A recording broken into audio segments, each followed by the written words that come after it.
விஜய் மக்களை எவ்வளவு ஏமாற்ற முடியுமோ அவ்வளவு வாக்குறுதிகளை கொடுக்கிறார். திருச்சியில் நாம் தமிழர் கட்சியின் கிழக்கு தொகுதி வேட்பாளர் விஜய் மீது சரமாரி குற்றச்சாட்டு. தமிழகத்தில் ஏப்ரல் மாதம் 23ஆம் தேதி நடைபெற உள்ள சட்டமன்ற தேர்தலையொட்டி இன்று தமிழகம் முழுவதும் மனு தாக்கல் தொடங்கியது. திருச்சி கிழக்கு சட்டமன்ற தொகுதியில் நாம் தமிழர் கட்சியின் வேட்பாளர் மருத்துவர் கிருஷ்ணசாமி திருச்சி அரியமங்கலம் கோட்ட அலுவலகத்தில் தேர்தல் அலுவலரிடம் மனு தாக்கல் செய்தார். தொடர்ந்து செய்தியாளர்களுக்கு அவர் அளித்த பேட்டியை காணலாம். இன்றைய தினம் திருச்சி கிழக்கு சட்டமன்ற தொகுதிக்கு நாம் தமிழர் கட்சி சார்பாக டாக்டர் கிருஷ்ணசாமி ஆகிய நான் வேட்புமனு தாக்கல் செய்துள்ளேன். இதுவரைக்கும் திருச்சி கிழக்கு மும்முனை போட்டியில் இருந்தது. இப்போ 4 முனை போட்டியாக மாறிடுச்சு. நடிகர் விஜய், தமிழக வெற்றி கழகத்துடைய தலைவர் விஜய் திருச்சி கிழக்கில் போட்டியிட சொல்லியிருக்காங்க. இது உங்களுடைய வெற்றி வாய்ப்பை ஏதாவது பாதிப்பு? இல்லை, மக்களோட தேவைகள் இன்னும் பூர்த்தி ஆகாமல் இருக்குது. இங்கே யார் வெற்றி பெற்றாலும் இதுக்கு முன்னாடி வெற்றி பெற்ற வேட்பாளர் வெற்றி பெற்றுக்கிறாங்களே தவிர மக்களோட தேவை வெற்றி பெறாமல் மக்கள் தோற்றுக்கிட்டே தான் இருக்கிறாங்க. அதனால் நாங்கள் பிரச்சாரத்துக்கு தொடர்ச்சியாக இப்போ போயிட்டுருக்குறோம். கடந்த 1 மாத காலமாக களத்தில் நிற்கிறோம். மக்கள் அவங்களோட தேவைகளை யார் தீர்த்து வைப்பாங்களோ அவங்களுக்கு தான் இம்முறை வாக்கு செலுத்தணுங்கிறதுல உறுதியாக இருக்கிறாங்க. இதுக்கு முன்னாடி இருந்ததை விட இப்போ நாங்கள் போகும்போதே எங்ககிட்டயே அவ்வளோ விவரமாக கேள்வி கேட்குறாங்க. இந்த தடவை மக்களை ஈஸியாக ஏமாற்றி முன்பு போல் 1000 ரூபா பணம் கொடுத்து 2000 ரூபா பணம் கொடுத்து ஈஸியாக அவங்க வாக்கை பறிச்சுட்டு போகிற நிலை இன்றைக்கி இல்லை. அப்படி அவங்க காசு கொடுத்தாலுமே வாங்கினாலுமே அவங்க இந்த தடவை அவங்க தேவையை யார் பூர்த்தி பண்ணுவாங்க அப்படிங்கிறத தெளிவாக பார்த்துட்டு தான் வாக்கு செலுத்துவாங்க. எங்களுக்கு வாக்கு செலுத்துகிறதா எல்லா பகுதியிலையும் மக்கள் பேராதரவு தராங்க. இப்போது திருச்சி கிழக்கை பொறுத்த வரைக்கும் குடிநீர் பிரச்சனை தான் மிகப்பெரிய பிரச்சனையாக இருக்குது. இந்த குடிநீர் பிரச்சனைக்கு நீங்கள் எதுவும் தீர்வு வச்சுருக்கீங்க? ஆமாம், இப்போ இந்த திருச்சி மாநகரம் முழுக்கவுமே பார்த்திங்கன்னா தண்ணி காவேரி கரையை ஒட்டி இருக்கிற தொகுதி இது.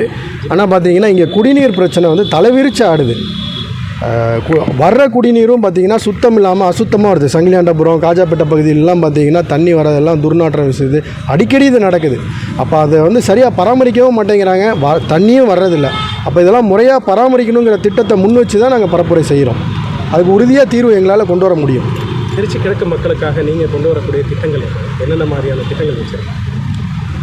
நாங்கள் அடிப்படை தேவைகளை முதல்ல பூர்த்தி செய்யணும்னு நினைக்கிறோம். 60 ஆண்டு காலமாக திராவிட கட்சிகள் ஆட்சி செஞ்சுமே கவுன்சிலர் இருக்காங்க, மாமன்ற உறுப்பினர்கள், அதாவது மாமன்ற உறுப்பினர்கள் இருக்காங்க, மேயர் இருக்கிறாங்க, சட்டமன்ற உறுப்பினர்கள் இருக்காங்க, பாராளுமன்ற உறுப்பினர்கள் இருக்காங்க. இங்கேயே அமைச்சர்கள் 2 அமைச்சர்கள் இருந்துமே இந்த தொகுதியில் நீங்கள் சாலை வசதி எப்படி இருக்குன்னு போய் பாருங்கள். அங்கங்கே வெட்டி போட்டு வச்சுருக்கிறாங்க. சாலை சரியாக இல்லாமல் இருக்குது. சாக்கடை நீங்கள் போங்க, ஏதாவது ஒரு சாக்கடை மூடி இருக்குதான்னு பாருங்கள். மக்கள் அதிகமாக இருக்கிற தெருக்களில் எல்லா சாக்கடையுமே திறந்து தான் இருக்குது. சின்ன சின்ன குழந்தைங்க போய் தவறி விழுந்துடுறாங்க. நாங்கள் உள்ள தாய்மார்கள் அவ்வளோ வருத்தப்படுறாங்க. மக்கள்கிட்ட எல்லார்கிட்டையுமே இது சம்மந்தமாக கோரிக்கை வச்சுருக்கிறாங்க. யாருமே இதை சரி செய்யலை. அப்போ இந்த மாதிரி அடிப்படை தேவைகளை முதல்ல சரி செய்யணும்னு நினைக்கிறோம்.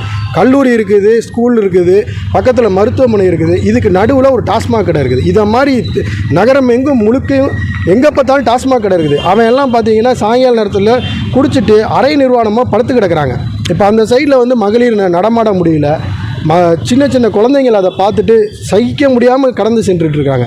எங்கே பார்த்தாலும் போதை புழக்கம், எங்கே பார்த்தாலும் கஞ்சா புழக்கம். இதனால் குற்ற சம்பவம் அதிகமாகுது. எங்கே பார்த்தாலும் திருட்டு, கொள்ளை இப்படி தான் நடந்துகிட்டு இருக்குது. அப்போ இதெல்லாம் முதல்ல இதை தான் அடிப்படையில் சரி செய்யணும். அதை விட்டுட்டு 1000 ரூபா தரேன் 2000 ரூபா தரேன்னா அது யார் வேணாலும் செய்யலாம். ஒரு அரசாங்கம் செய்ய வேண்டிய வேலைகளை விட்டுவிட்டு 1000 ரூபா தரேன் 2000 ரூபா தரேன்னா அது எந்த தனியார் ஒரு நிறுவனமோ தனியார் தொண்டு நிறுவனமோ கூட செஞ்சுட்டு போயிடலாம். ஒரு மக்களுக்கு 1000 ரூபா கொடுக்குறது, 500 ரூபா கொடுக்குறது. ஆனால் அரசு செய்ய வேண்டிய வேலைகளை இதெல்லாம் நான் இப்போ பட்டியலிட்டிருக்கிற இந்த வேலைகளை ஒரு தனியாரால் செய்ய முடியுமா? அப்போ அரசு நிர்வாகம் செய்ய வேண்டிய வேலையை மறந்துட்டு இதெல்லாம் மக்கள்கிட்ட வாக்கை பறிக்கிறதுக்காக போலி வாக்குறுதிகளை கொடுத்து மக்களை ஏமாற்றிட்டு இருக்கிறாங்க. அப்போ அதெல்லாம் நாங்கள் இந்த போலி வாக்குறுதியெல்லாம் நாங்கள் கொடுக்க தயாராக இல்லை. 1000 ரூபா கொடுப்போம், 2000 ரூபா கொடுக்குறோம், அதெல்லாம் எங்கள் திட்டமே கிடையாது. இந்த அடிப்படை தேவைகளை சரி செய்வோம்.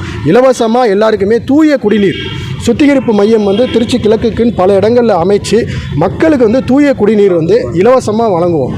கல்வி தரத்தை உயர்த்துவோம். இங்கே உள்ள தொகுதியில் உள்ள கல்விக்கூடங்கள் எல்லாமே சிதிலமடைஞ்சு பராமரிப்பு இல்லாமல் இருக்குது. டாய்லெட் போய் பாருங்கள். ஸ்கூலில் 600 பேர் 1000 பேர் ஸ்ட்ரென்த் உள்ள ஸ்கூலில் வெறும் 10 கழிவறை இருக்குது. அந்த கழிவறையுமே சரியான பராமரிப்பு இல்லாமல் இருக்குது. அப்போ அதெல்லாம் சரி செய்யணும்னு நினைக்கிறோம். சும்மா இந்த மாதிரி இருக்கிற பட்ஜெட்டெல்லாம் இலவசம் தரேன், கடனை வாங்கி எல்லாத்தையும் செலவு பண்ணிவிட்டு மக்களோட அடிப்படை தேவைகள் சரி செய்யாமல் இருக்கிறதுனால அதை சரி பண்ணணும்னு நினைக்கிறோம். இதுதான் எங்களோட வாக்குறுதி. அதே மாதிரி 4 முனை போட்டிங்கிறத நாங்கள் ஏற்கலை. திராவிட கட்சிகளை ஒட்டி தான் இப்போ இருக்கிற விஜயும் வந்து களமாடுறாரு. அவரும் இது அவங்க வழியிலே தான் வந்து வாக்குறுதிகள் அறிவிச்சிருக்கிறாரு. அவங்க 2000 கொடுக்குறாங்கன்னா இவர் 2500 கொடுக்குறேங்கிறாரு. அது இல்லாமல் மக்களை எவ்வளோ ஏமாற்ற முடியுமோ அவ்வளோ வாக்குறுதிகள் கொடுக்குறாரு. அப்போ அவங்க 3 பேருமே திமுக, அதிமுக, தாவேகா 3மே ஒரு அணியாக இருக்கிறாங்க. தமிழ் தேசியம் மக்களை ஏமாற்றாமல் மக்களுக்கு அடிப்படை தேவைகளை செய்யணும்னு சொல்கிற தமிழ் தேசிய அமைப்பில் நாங்கள் நாம் தமிழர் கட்சி தனியாக இருக்கிறோம். ஸோ நாம் தமிழர் கட்சி வெர்சஸ் திராவிடம், இதுதான் இப்போதைக்கு இருக்கிற போட்டி. தமிழ் தேசியம் வெர்சஸ் தமிழ் தேசியம் வெர்சஸ் திராவிடம் தான்.